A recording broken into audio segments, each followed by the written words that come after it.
Le Sénégal est qualifié pour les huitièmes de finale de la Coupe d'Afrique des Nations et dompte le Cameroun. Des Sénégalais indomptables face aux Lions indomptables. Le Sénégal l'a emporté 3 buts à 1 grâce à un troisième but de son Altesse Sérénissime, Sadio Mané.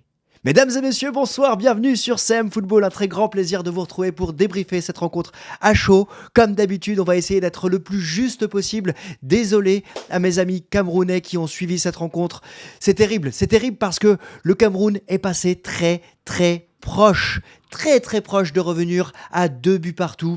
Georges Kevin Nkoudou a eu cette balle de 2 buts partout juste avant, à la 93e minute. Sa tête a frôlé le poteau d'Edouard Mendy. Et malheureusement, sur l'action qui suit, pour nos amis camerounais, sur l'action qui suit, Idrissa Gueye passe en retrait, et Sadio Mané, qui n'avait pas encore marqué dans cette compétition, est de nouveau décisif. C'est le joueur le plus décisif de la CAN depuis 2015. Il a agrémenté son total et ses statistiques d'un but supplémentaire.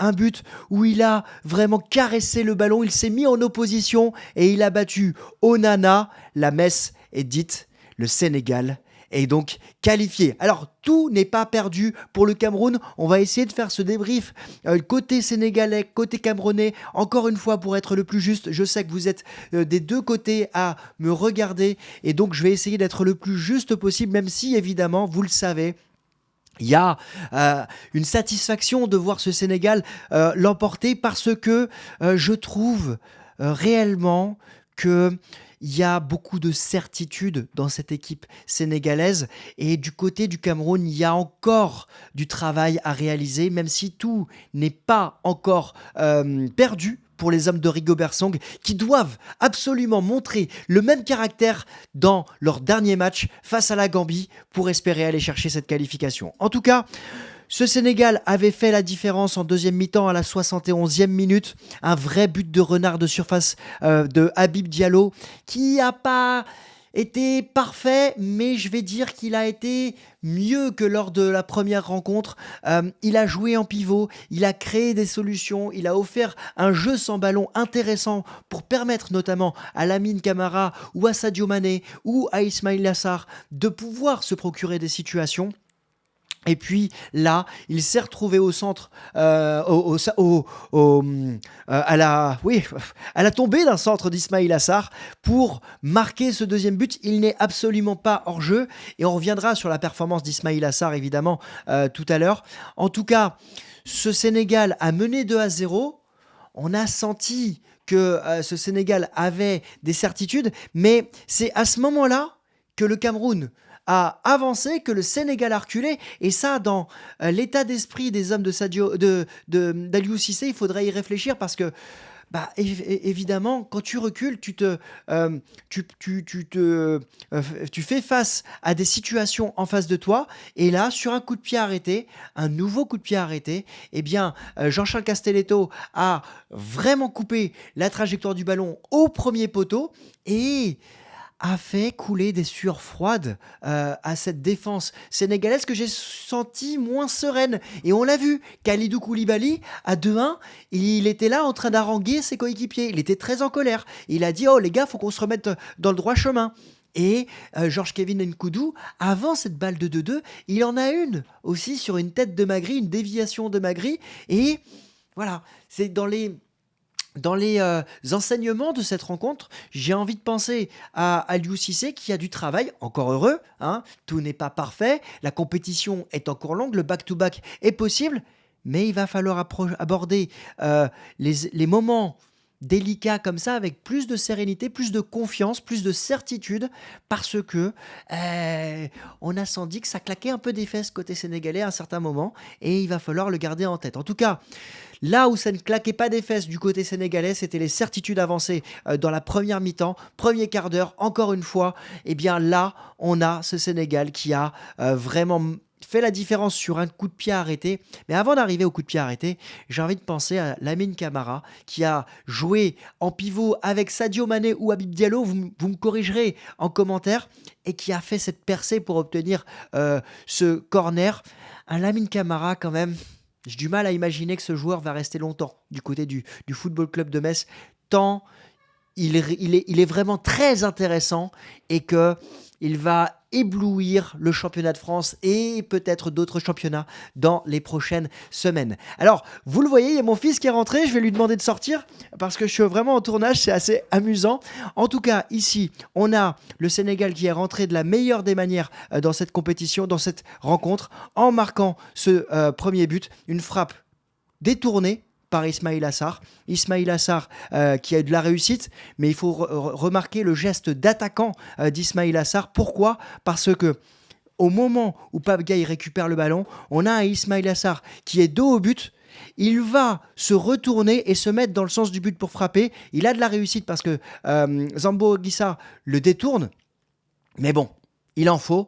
La chance sourit aux audacieux et il a marqué ce premier but et il a parfaitement lancé les Lions de la Teranga. Voilà. Donc voilà ce que je pouvais dire pour les buts, en tout cas de cette rencontre.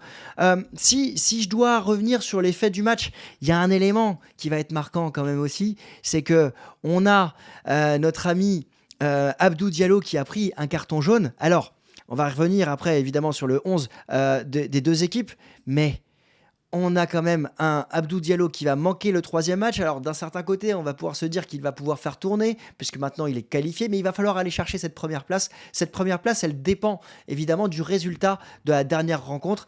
Un match nul suffirait au Sénégal pour être, quoi qu'il arrive, premier de ce groupe. C'est important pour le tableau, même si vous le verrez dans les autres groupes, et on va les analyser, donc n'hésitez pas à vous abonner. Il y a pas mal de surprises.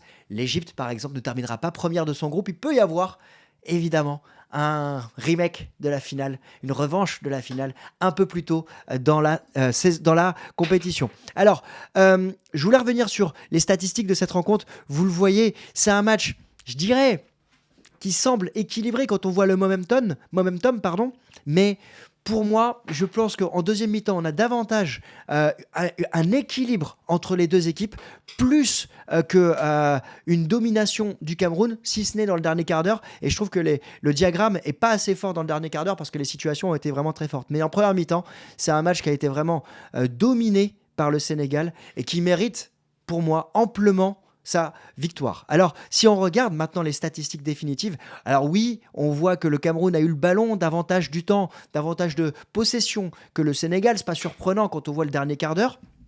Mais en termes de tir total, on a 6 tirs du côté camerounais, 6 tirs, un seul cadré. Quand on parlait d'efficacité, eh bien, on l'a vu. Georges Kevin Nkoudou a mangé la feuille sur les deux dernières situations. On ne peut pas lui en vouloir, c'est sûr. Mais quand même, cette efficacité, elle est ultra importante. Concernant les tirs cadrés du Sénégal, quelle efficacité! Quelle efficacité côté sénégalais, parce qu'on a ce Sénégal qui a marqué 3 buts sur 3 tirs cadrés. J'en parlais quand j'analysais le Sénégal en amont de la compétition. On a cette équipe du Sénégal qui devait faire preuve d'efficacité. Je crois que c'est 5 tirs cadrés lors de la dernière rencontre contre la Gambie et 3 buts. Là, c'est 3 tirs, 3 buts.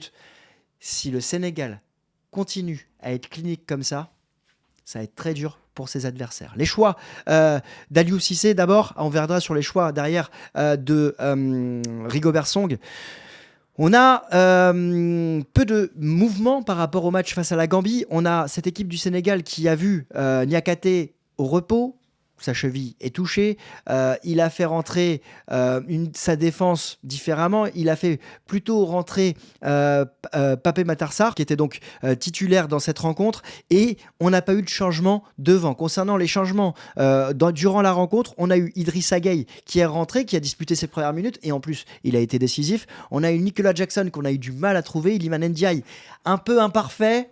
Un peu délicat de rentrer dans ce type de compétition. Il a eu du mal à trouver ses marques, même s'il a joué que peu de minutes.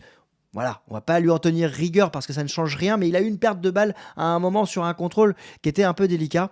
Et Pathé Ciss qui est rentré en fin de rencontre parce que Lamine Camara n'en pouvait plus. Moi, ce qui m'intéresse dans cette analyse tactique, c'est de voir comment étaient positionnés les joueurs. Et là où on avait un Pape Gueye face à la Gambie qui était positionné très haut, là on a vu un Pape Gueye qui était quasiment dans la défense centrale. Et moi ce que j'aime dans cette tactique d'Aliou Cissé, c'est qu'on a l'impression de retrouver une désorganisation recherchée, volontaire, comme l'équipe de France était lors du Mondial 2018, avec un déséquilibre entre le côté gauche et le côté droit, qui était imagé par Matuidi et Kylian Mbappé. Là, on a regardé Crépin Diatta qui se retrouve très haut sur le côté droit. Il y a un Pape Gueye qui est l'électron libre de cette défense. Et ce bloc regroupé était recherché du côté d'Aliou Cissé, notamment dans cette volonté d'aller combiner entre Lamine Camara, entre Sadio Mané et Habib Diallo. Voilà, avec le côté Ismaïla Sarr qui était lui libre régulièrement et qui était le joueur le plus haut, ça lui a servi buteur et passeur décisif dans cette rencontre. Concernant les hommes de Rigobert Song, il y avait beaucoup de changements. Le retour d'Onana, on avait Chato qui était titulaire, entre autres. On avait également Karl Toko Ekambi qui n'était pas titulaire, lui, est remplacé par Ngamaleu. On a eu la même tactique, un 4-3-3 qui a été appliqué, mais ça n'a pas trouvé son sens. Il y a manqué de liant dans cette équipe, manqué de détermination, de volonté, même si sur les 2 premiers duels, le Cameroun était bien rentré et a obtenu des fautes de son côté. Derrière, ça a manqué de grinta. Et c'est là où je trouve dommage que cette équipe du Cameroun se soit réveillée trop tard, parce qu'on l'a vu, à partir du moment où elle s'est réveillée, les Lions indomptables ont mis en difficulté les Lions de la Teranga. Et après, on en parlera peut-être tout à l'heure, mais on a le futur joueur de l'Olympique de Marseille qui est rentré, Faris Moumbagna, qui a fait son entrée en jeu. On ne l'a pas réellement vu dans cette rencontre. Alors, là où on avait un bloc compact, on avait du côté du Sénégal, là du côté du Cameroun, on avait un bloc plutôt désorganisé, surtout sur l'axe droit de la défense, et pas réellement de liant, une vraie colonne vertébrale, mais ça manquait justement de créativité, je dirais, pour mettre à mal ce milieu de terrain du Sénégal. Voilà, j'aimerais savoir ce que vous en pensez. N'hésitez pas évidemment à me dire votre avis en commentaire concernant le top de cette rencontre. Évidemment, j'ai envie de mettre en avant Ismaïla Sarr. J'ai apprécié sa performance, encore une fois, lui qui a été déjà passeur décisif lors de la dernière rencontre face à la Gambie. Là, il a été buteur et passeur décisif. Toujours inégal, toujours du déchet dans son jeu, mais il répond présent toujours lors des matchs importants du Sénégal. On se rappelle encore une fois, de son penalty qu'il avait marqué contre l'Équateur lors du Mondial il y a un peu plus d'1 an. Là, on a l'impression qu'il retrouve ses ailes, et ça fait plaisir, en espérant évidemment qu'il pourra faire la même chose avec l'Olympique de Marseille s'il est encore un joueur de l'Olympique de Marseille à la fin de cette Coupe d'Afrique des Nations. Dans les autres joueurs, et bien évidemment, le milieu de terrain global du Sénégal m'a encore satisfait. Et puis, j'ai envie de mettre en avant Kalidou Koulibaly et Lamine Camara, encore une fois, parce que chacun à leur poste, chacun à leur ligne, ils ont essayé de remporter les duels, de donner le ton pour manger les Lions indomptables, et ils ont réussi. Après, attention, le bémol sur le mental du dernier quart d'heure. Concernant le Cameroun, je ne vais pas mettre en flop évidemment Moumbagna parce qu'on ne l'a pas trouvé du côté de cette équipe-là, mais j'aurais voulu, si j'avais dû mettre en avant un flop dans cette rencontre, ça aurait été peut-être Rigobert Song qui n'arrive pas à trouver la solution à son équipe parce qu'il a vraiment du mal, et ce Cameroun risque peut-être d'être éliminé au premier tour, ce que je ne souhaite pas au peuple camerounais, mais c'est possible. Alors, on va regarder justement ce qui reste à jouer. Eh bien, le Sénégal est premier de son groupe, 6 buts, 1 but encaissé, 2 fois 3 buts marqués, meilleure attaque de cette Coupe d'Afrique des Nations, vous me corrigerez si je me trompe. Cap-Vert a marqué également 3 buts, 5 buts, donc oui, le Sénégal est devant en termes de meilleur buteur à ce stade de la compétition. Le Cameroun a 1 point, mais va jouer son dernier match de mardi, je crois, le 23 en tout cas, face à la Gambie. Alors tout va dépendre évidemment du résultat de Guinée-Gambie qui aura lieu demain, si je ne me trompe pas, ou ce soir, a lieu ce soir, voilà. Si la Gambie l'emporte, attention, ou si la Guinée l'emporte, attention, le Cameroun aura son destin entre ses pieds pour être seulement Troisième, si la Guinée l'emporte, si la Gambie l'emporte, eh bien, il faudra une victoire quoi qu'il arrive. En tout cas, c'est très simple. Côté camerounais, il va falloir aller chercher la victoire pour se qualifier. Côté sénégalais, il y a beaucoup plus de certitude, il y a beaucoup plus de joie, j'imagine, dans le vestiaire parce que le Sénégal est premier et tout dépend du résultat de Guinée-Gambie. Mais le Sénégal pourrait être assuré d'être premier ce soir si la Guinée et la Gambie font match nul. Alors, on suivra ça évidemment avec attention. N'hésitez pas à vous abonner et à suivre les autres vidéos puisque demain, l'avant-match de Algérie-Burkina Faso est déjà en ligne. Vous aurez évidemment le débrief à chaud d'Algérie-Burkina Faso demain aux alentours de 17h30. Le Maroc va jouer dimanche. L'avant-match sera en ligne dans la nuit ou demain matin. C'est déjà prêt, c'est déjà dans la boîte. Donc n'hésitez pas à vous abonner et sonner la cloche pour suivre évidemment toute cette Coupe d'Afrique des Nations ici sur CM Football. Et puis on va se retrouver dimanche pour le débrief du Maroc également. Le Maroc qui avance lui en tant que favori. En tout cas, le Sénégal, c'est le roi d'Afrique. Il met sa couronne en jeu. Il n'a pas peur et il montre les crocs. Il va falloir faire avec ce Sénégal qui rêve d'une deuxième étoile lui aussi pour ce back-to-back. Bravo aux Sénégalais. Si vous êtes encore présents, n'hésitez pas à m'écrire Sénégal REC.